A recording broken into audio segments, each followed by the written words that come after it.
Okay. You also had another company which is not as well known, at least I haven't heard of it until just recently, and it's called Grab.com. Yep. What's the idea behind that? Was that after Bradford or before? It was part of Bradford and Reed. Okay. Grab.com was one of many ideas that we tried, but it was one that we put a lot of money and time into and actually did much bigger than any idea except for the greeting cards or newsletters.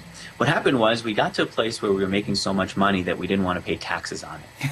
So we said, if we have $10 million in the bank, we have to pay $5 million roughly to the government. But if we take all $10 million and we invest it in a product that's worth $8 million, we keep $8 million in value. And hopefully if we invest $10 million in a product, it'll be worth 20 or 30 and we won't be taxed on that. You don't get taxed on assets until you sell them, even if they're worth more than cash in the bank.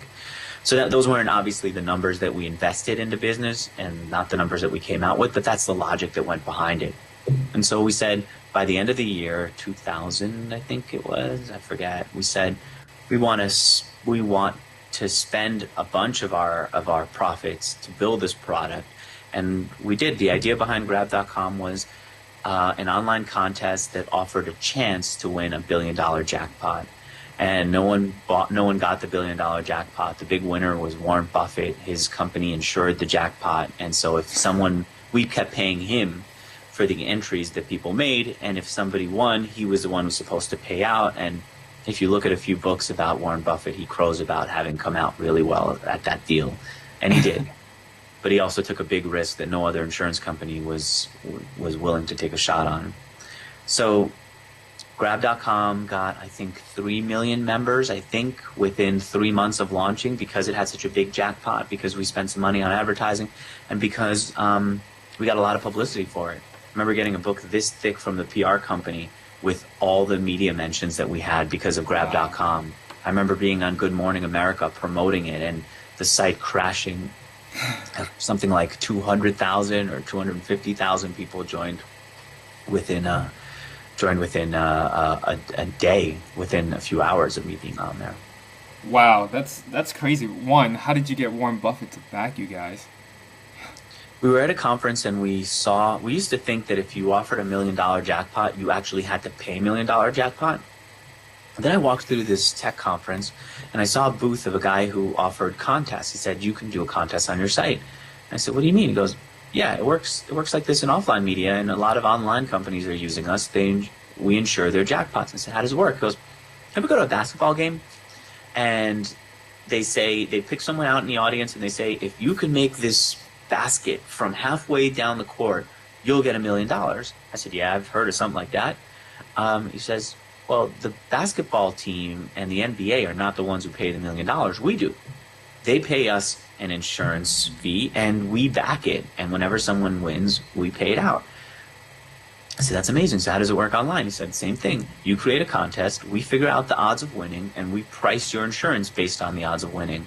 And based on it's the odds and also the amount that you're giving out. Those two factors are big in it.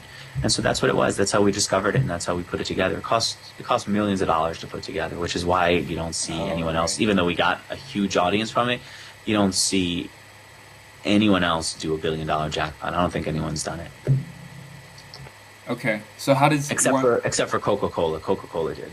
Okay, so how does Warren Buffett no, it was factor Pepsi. into this? Pepsi did. They did some TV show around offering $1 billion, but the odds are so high, no one won that either. Right. I don't understand how Warren Buffett fit into this. Oh, right. Sorry. Yes. So they insure it, but it turns out they don't even insure the big jackpots directly. I don't know if they insure the small ones, but they definitely don't insure the big jackpots directly. They go to a reinsurance company. There's a company that they buy their insurance from that ultimately has to pay out. And the guy who runs that company is one of the top bridge players in the world. And he happens to play bridge with Warren Buffett, who's one of the big bridge lovers in the world and apparently really good. And so he asked Warren Buffett to back the jackpot. I believe he might have even asked other insurance companies. But the problem was, even though the odds were long, other insurance companies didn't want to touch it because if they did have to pay it out, their stock would take a huge hit and they couldn't explain to their shareholders why they lost so much money, why they had to pay out such a big amount. With Warren Buffett, he's in charge of his company, so he doesn't have to really explain much. His shareholders trust him to have an up and down year. They know that if he's taking a good bet and it fails, it's fine, because he's not trying to smooth out earnings by missing great opportunities. So that's how he ended up doing it. Okay, awesome. I wanted to come back to this your Bradford story. Yep. How did you originally come up with the funds for the site to build a business? I had some clothes that I bought in college. I was a big dork, but I figured if I could buy J. Crew clothes, I would look just like the people in the catalog. I was obsessed with looking like them. I think partially because I'm not white, and I felt like this whole white people thing that's the way to look, especially if you want to be like Wall Street successful. And that's where I thought I was going to go in college. I want to be like the people who were on Wall Street, who looked like they could go off after work to a golf course, and on the weekend they'd be in the club, the golf club or whatever freaking club they go to. I actually worked on at Bear Stearns for a while, and I remember seeing people type up their applications for their country clubs because it was so Wow. So I figured, all right, J. Crew is going to get me there. J. Crew clothes was expensive for me, but I bought it, and I kept buying it and buying it. And when it was time for me to start a company, I said, you idiot. You're trying to be like someone who you weren't. You're trying to spend all this money to look like the people in the catalog, and it didn't even work for you. You looked a little awkward wearing it. If only you didn't, and you saved that money, you could invest it in a new company. You could use it to build something that you really do care about. Well, I looked at it at the catalog, and I had a bunch of them. And I remember I even wanted like one of the girls from the catalog. Like I wanted to look like the guys in the catalog, and I wanted the girls from the catalog. And so I would have a bunch of the catalogs. And I looked at the back of one, and they said, money back guarantee, anytime in any condition, they'll always take it back. It was one of these, like, I don't know how they did it, but they did it for years. It was such a strange thing that when they went into Germany, they were sued, I think, by the German government or the German equivalent of the FTC, saying, you can't offer that because you can't possibly live up to it. And they would say, no, not that many people are going to take advantage of it. It's just, who's going to go and return it years later? And the German government said, it doesn't matter to us if it's possible that all these people can come back and give it back to you. And if it's not possible for you to pay, then you're making a claim you can't really live up to. Then take that down. It's bad. It's bad advertising, or it's a bad claim. Anyway. At the time, it was still available in the U.S. I called up the woman. I called up the number on the back of the catalog, and I said, this is really unlimited. Like, I could return it any time? And the woman said, yes. I said, well, I wore my clothes, and I've had it for more than 30 days. She goes, doesn't matter. You could return it any time. I said, I wore it in New York. You have to understand. I'm going to clean it before I send it, but it's not going to be anywhere near new. You can't resell this. So it doesn't matter. You can send it back. So I sent it all back, and in like, I remember it was just a couple of weeks. It was very quick. I don't remember how quick, but it was very quick. They sent me a check. I deposited that check, and that's what helped me get started. It was 100% of the value that you paid for it. Yes. Well, Wow. I think if they ever had it at a discount, since I didn't keep the receipts, I wasn't planning on returning it. Whatever the cheapest price they ever sold it for is what they gave me. But they didn't have that many big discounts. And so you can't do that anymore, right? Can you still return No. it? No. I don't think so. That's a There's still shame. people offering like unbelievable returns. You can't really do anything with it, but like, well, I would say this: you don't really need to scheme to find it. It just happened to be the option in front of me, and I was going to take whatever option was in front of me in order to build a business. Whatever legitimate option there was there, I was going to take it, and I was going to use it, and I wasn't going to be too embarrassed because I was just determined to launch something, determined to not just launch, but to build something successful. Okay. Yeah, great story. I mean, when I first heard that, I was like, man, I can't believe you did that. That's such a great entrepreneurial story where someone had the guts to do something about it. I hope that's a really good story for the members to listen to. Like, they don't need money. Like, there's other ways to raise money. Yep. Aside from that, what other advice would you give to, young entrepreneurs, teen entrepreneurs, To just build something and put it out there. That if you build it, you're gonna figure out, like, well, I think that the costs are so low right now and the freedom is so broad that you should just launch something and see what happens and learn from the process. And who knows, maybe beyond learning, you'll also make a lot of money.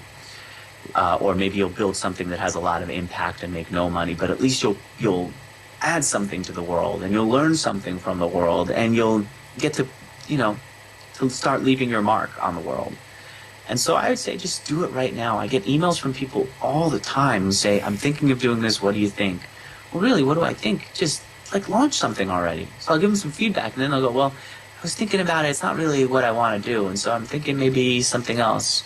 Or, Andrew, I still am thinking about the first idea again. Maybe you can tell me what I could do to make it a little bit better. Just create the freaking thing. Just create the freaking thing. I can't tell you. Let me see if I can maybe even come up with someone on the website right now. Someone who I recently interviewed, I bet I can even come up with. Or, well, let's see, the site is loading up.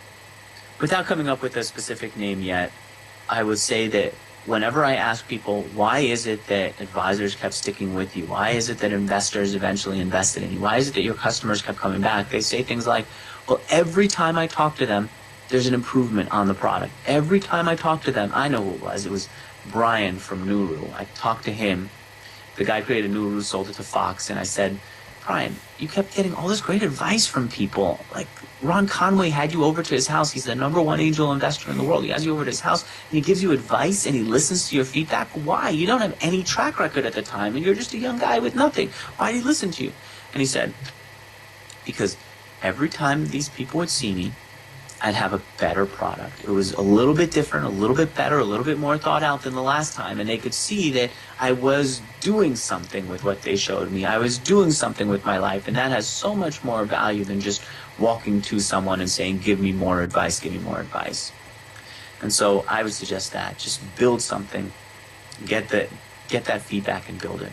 The other thing is start doing interviews right now. If you're a teenager, if you're in school, you're going to get so much more access than I would get, because people want to help students in school, because people want to give something to future entrepreneurs. Do it, and then start putting it out there. You're going to get a reputation for yourself. And you don't have to do what Jack's doing. You don't have to do what I'm doing. You don't have to focus on all entrepreneurs. I would say pick the one thing you're really fascinated by.